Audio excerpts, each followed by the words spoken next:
All right, welcome back, guys. Today we are talking about the English Civil War, the Glorious Revolution, and the Enlightenment period.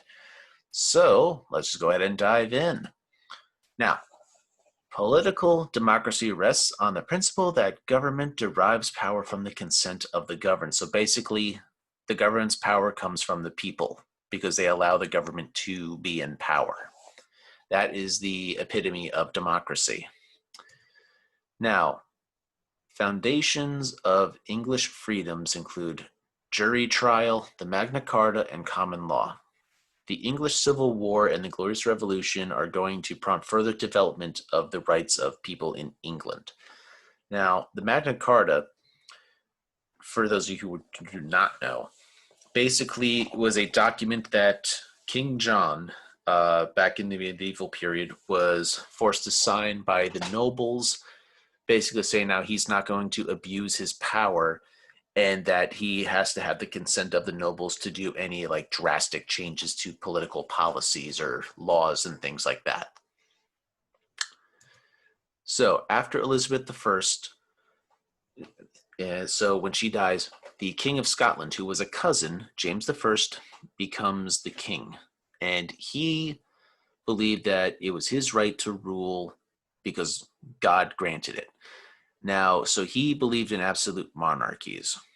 Parliament saw things very different, and by way that, the crown and parliament ruled together. Parliament is basically England's version of Congress, like we have here in the United States. The Puritans, which are Protestants inspired by Calvinism in England, they were an important part of the House of Commons, which is one of the two houses of Parliament. And they wanted to make the Church of England more Protestant than it already was, like more Protestant ideas. They were the lower house of Parliament, but it was a very respectable amount of power. Like, you couldn't get a lot done if you didn't have their support.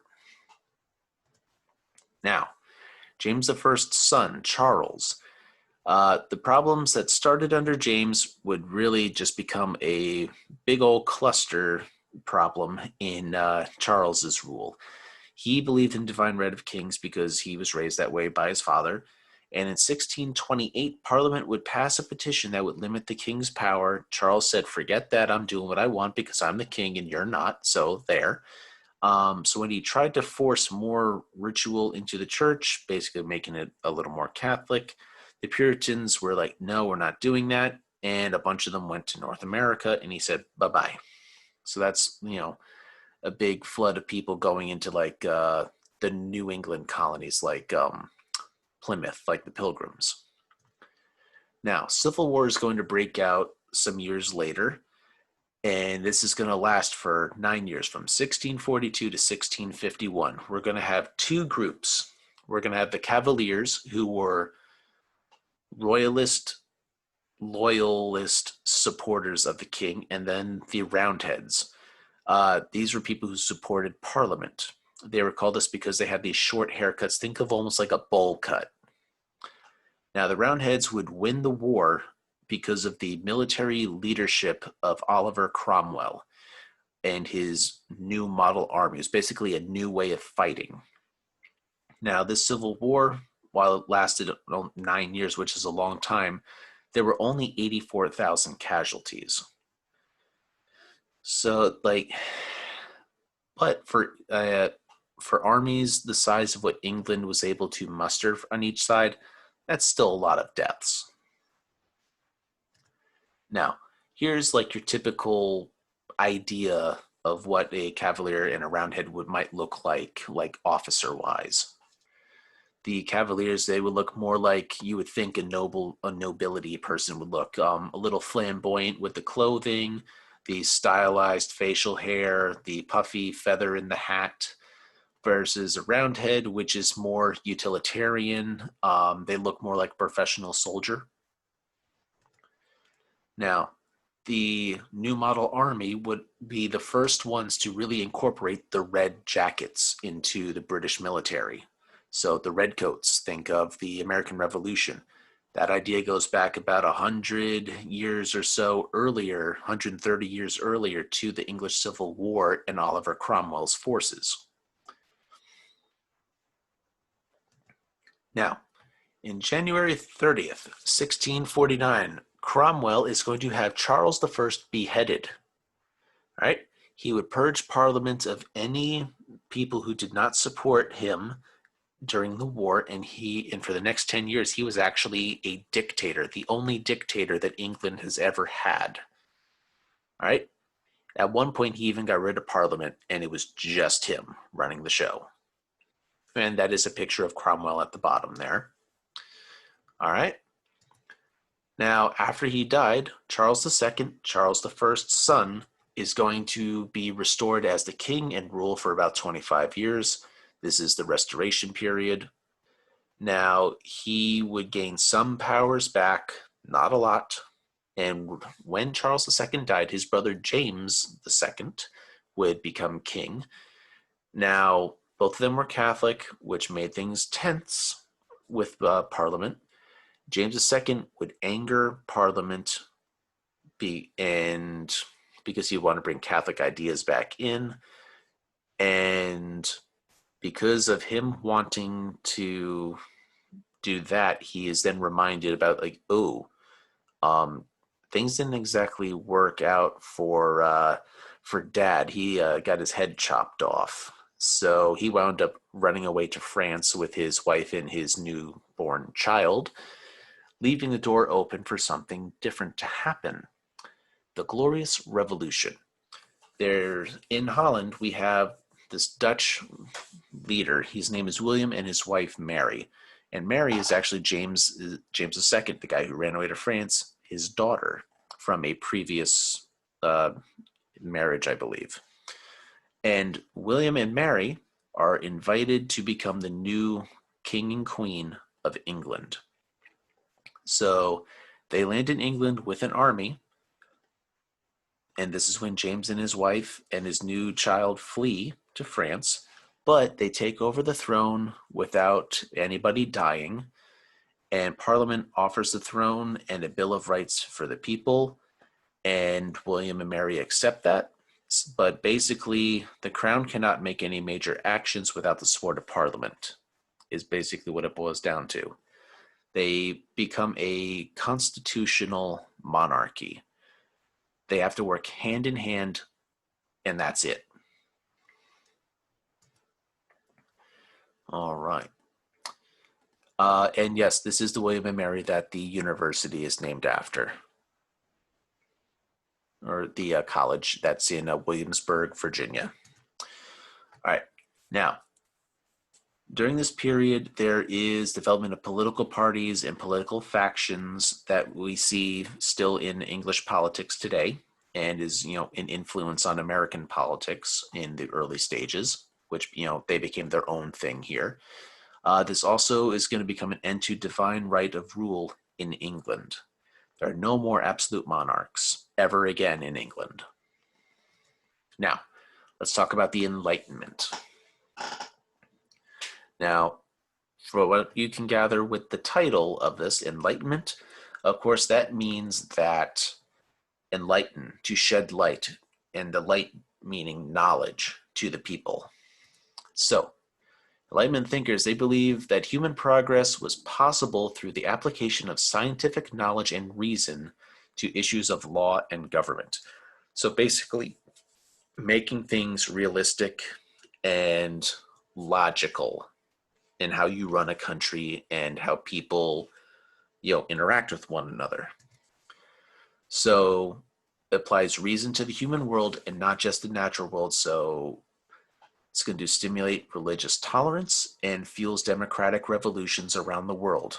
Of course, the United States, France, Latin America, the Caribbean, we're going to see it all over the place. Now, some of the thinkers that we need to know about: Thomas Hobbes, who wrote the book Leviathan. He is the guy who gives us the belief that the state must have central authority to be able to manage behavior. So having strong central governments. John Locke, he gave us the work, Two Treatises on Government, and he would state that people are sovereign, they rule themselves, and that monarchs are not chosen by God. So basically the idea that if there is a king, they are allowed to be king because the people allow him to be king. All right. This guy's around the 1600s, and he was a philosopher who thought about the relationship between people and the government and how people came to know things. So he actually would believe that when we are born, we are a blank slate, and that we are the product of our experiences in the environments that we grow up in. So basically, nurture instead of nature, where we learn how we behave is from what we learn by growing up. All right. So if you want to change the world for the better, we need to change the environments that people grow up in. So better people because of a better society you grow up in. He would also wrote that each man had the right to life, liberty, and property, an idea that we would adapt and change a little bit for the Declaration of Independence when it came time for the American Revolution. All right, moving on. Montesquieu, he wrote The Spirit of Laws. This is the guy who gives the separation of powers. So think of the three branches of American government. We have the legislative branch, which is Congress, the executive branch, which is the president, and we have the judicial branch, which is the Supreme Court. He's the guy that gave the idea for that separation of powers that keep each other in check. All right. He was a French noble who studied government, and he would argue that government should have a separation of powers because, like, he saw the corruption and the abuse that having all the powers in one central place, like the monarch, the king, like the negative effects that had on the people of a country. So under separation of powers, we get the different branches of government. So each branch has their own limits and their own powers, and they keep each other in balance so that no one branch can become more powerful than the other because they have to check in with each other to maintain that balance. All right, Voltaire, he wrote Candide, which is the separation of church and state. So there should be no state-sponsored religions because that only leads to unnecessary tensions and conflict. Right? He would basically criticize the intolerance of the church and be like, hey, it's pretty hypocritical of the church to, preach about love and understanding, but then they are actively like working against people just because of what they believe. All right. Another one, Denis Diderot. He would basically come up with encyclopedias.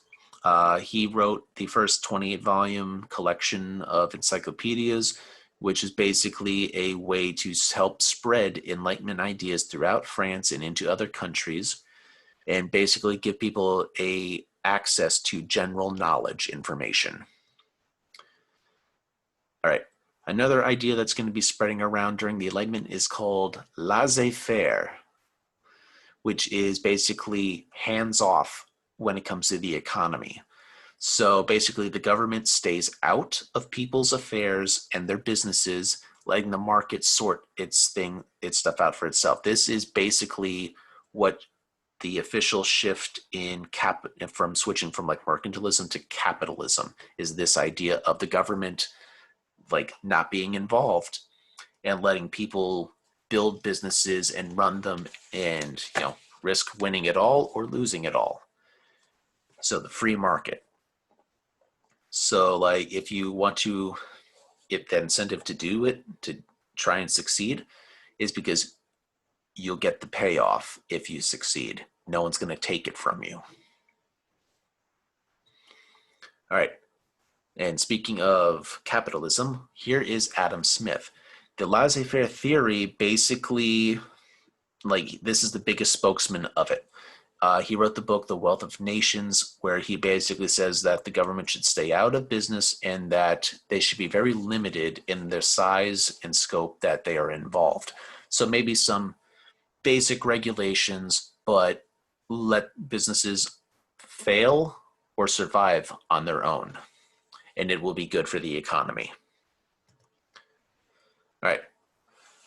So he says the government's basic three roles are this: to protect a country from invasion or war and maintain and operate a military to protect the country, right? To protect the citizens from injustice, such as, having police to, enforce laws, and courts to basically legislate the laws and declare, crimes and criminals and all that, and jails to house the offenders. And also a government's job is to provide public works, so the infrastructure, roads, bridges, tunnels, basically so that the basic needs of the public are met. And other than that, stay out of our business.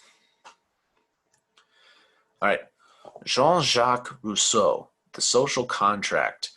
This is basically his idea that the government is a contract between rulers and the people. This is very important, this one, Rousseau. All right, French philosopher who looked at how governments receive power and what made man free. So in his book, The Social Contract, he says that man is born into the state of nature, which is lawless anarchy. So basically, we are 100% free. But as we develop, we see the need for laws and ways to protect ourselves from each other.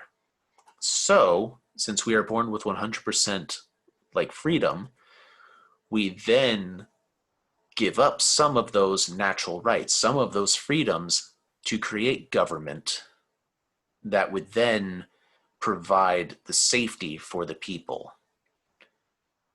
All right? And it creates general will. And this general will, basically democracy, and with it, you can sometimes win, sometimes you lose, but it's greater for the most people at any given time. So basically, I'm born 100% free, you were born 100% free, but to protect you from me doing something against you, we have to surrender some of our freedoms to an outside third party, which is the government. And in exchange for the freedoms we allow them to take from us, they protect us from each other and from outsiders. Now, the ideas of all of these philosophers that we have been looking at, they're going to spread through books to places like England, France, all over Europe, to the New World, to the colonies. And when these books first became available, it was really just for the rich and powerful people who would be able to make the changes easily, but they really wouldn't. And also because they were the ones who could afford books. But during Enlightenment, the philosophers wrote to the middle class people. All right? There would be pamphlets, cheaper booklets that people could get access to. All right? And people would be talking about all of these ideas, and they would start to catch, and it would be like a fire burning in people's hearts. Be like, hey, we need to do these things. All right, so now these philosophies are going to spark social movements that are going to turn into revolutions, like in America and in France. They're going to influence people like Thomas Jefferson when he wrote the Declaration of Independence, bringing in all of these Enlightenment ideas about the freedoms of man and the government's duty to the people. It's going to be a huge inspiration for the Bill of Rights that we add to the U.S. Constitution in the late 1700s. And it's all about securing those freedoms that we wanted in the beginning with the Declaration and how to keep them secure and the government not being able to take them away. All right, that's going to be the end of it for today. And next time when we come back, we're going to be getting into the Revolutionary Era. So the events that are sparked into beginning from these ideas we talked about today.